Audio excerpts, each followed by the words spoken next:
everybody. We are back. My next guest tonight is one of the most interesting directors around. He's directed such films as Ed Wood, Batman, Batman Returns, Beetlejuice, and Edward Scissorhands. Starting tomorrow, you can see his latest, Sleepy Hollow. Please welcome Tim Burton.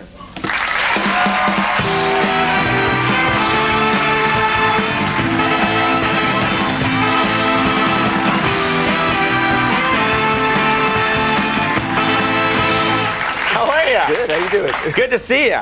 Man, comb your hair. Not since my high school photo. Not since that was the last time, actually. You know, it's funny. Just today, thinking about all the different movies you've done, and I don't mean this. I don't mean this in any way to be derogatory or anything. It's just that you see your movies and they're so dark, and they have such a sort of twisted reality that I think, as a child, this guy must have been an outcast. Is that fair? Is that? Well, you know, you don't set out to be an outcast. Somehow society has a way of putting you in that. But you know, I liked. I would do things in my neighborhood like pretend that you could do it with younger kids, you know, because they're more gullible. Like pretend that there was quicksand in the backyard. Or one time I convinced this other kid that his parents had put too much acid in the pool, and I threw some clothes in the pool and said his brother had disintegrated, and he ran screaming to his mother. So what a fun guy to have around the neighborhood. Wow, so sort of this Charles Addams kid running around. Yeah. What's I mean, as an adult, you've been very successful. You work with these big studio executives all the time who are dealing with lots of money. How do they react to you? I mean, what's the weirdest reaction you've ever gotten from a studio executive? Well, I mean, I've been lucky because I get to keep making films, so that's good. But I remember once the reaction when I said that I wanted Sammy Davis Jr. to play Beetlejuice. They didn't.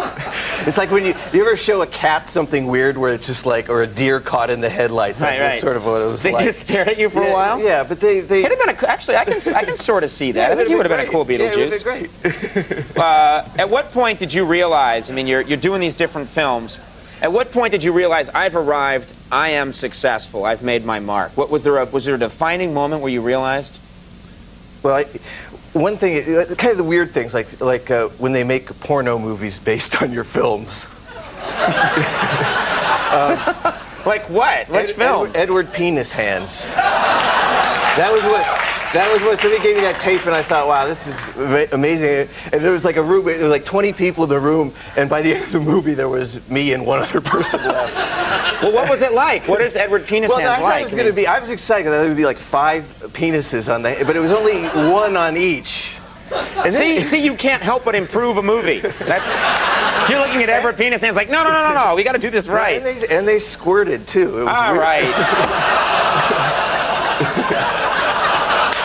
And then they did a sequel. Which was really weird, called Edward Penis Hands 2.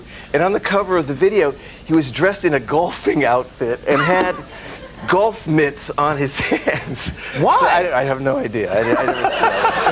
Have you talked to the person? I didn't. Oh, you met? I think I met the guy once. The director, or actually Edward Penis Hands? Yeah. Okay, good. No. I'm going to change subjects quickly. You've had some difficulty with the Film Rating Board. I always do. The MPAA, I guess, has given you kind of a hard time. And if you want to vent about this, you should vent here. I mean, I just have, you know, I've had trouble with him ever since. I mean, from the beginning of film, you know, I used to watch monster movies when I was a kid, you know, and that's kind of why I wanted to make Sleepy Hollow, is that it was like kind of a film that you could see on TV on a Saturday afternoon. So, you know, they get all crazy about it. I think, in fact, the day that they were screening this film, they were burning Elvis records at the same time. Right. You know, they're just like so determined to. I mean, the problem is that they just think that you think that kids should be able to see. Yeah, I mean, something that's safe, movies.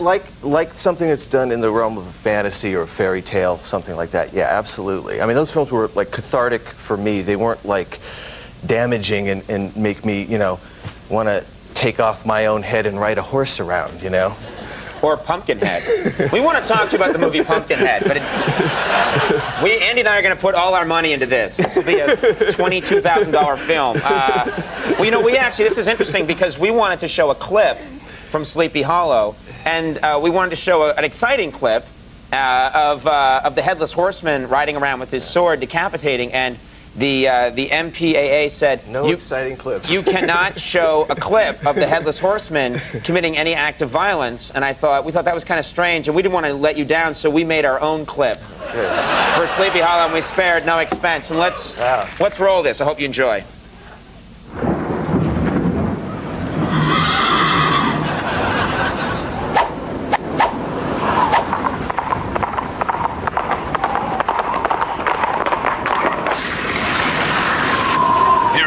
In the graveyard.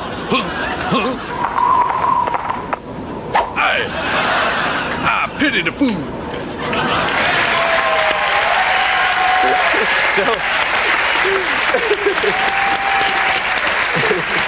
We should. Yeah, well, we had to cut that scene out because that gave it an X. That was an X, that one. So Sleepy Hollow stars Mr. T. Check for it soon. But actually, I saw Sleepy Hollow, as I mentioned. I saw it 2 nights ago. That was great. I really liked it a lot. I had fun we had fun making it. Yeah. Yeah. People should check that out. Sleepy Hollow opens tomorrow. And Tim, it was great to meet you. Thank you very much. Yeah. Thanks so much for coming by. Best of luck with the movie. Tim Burton, everybody. We'll be right back with Low Straitjackets. Stick around.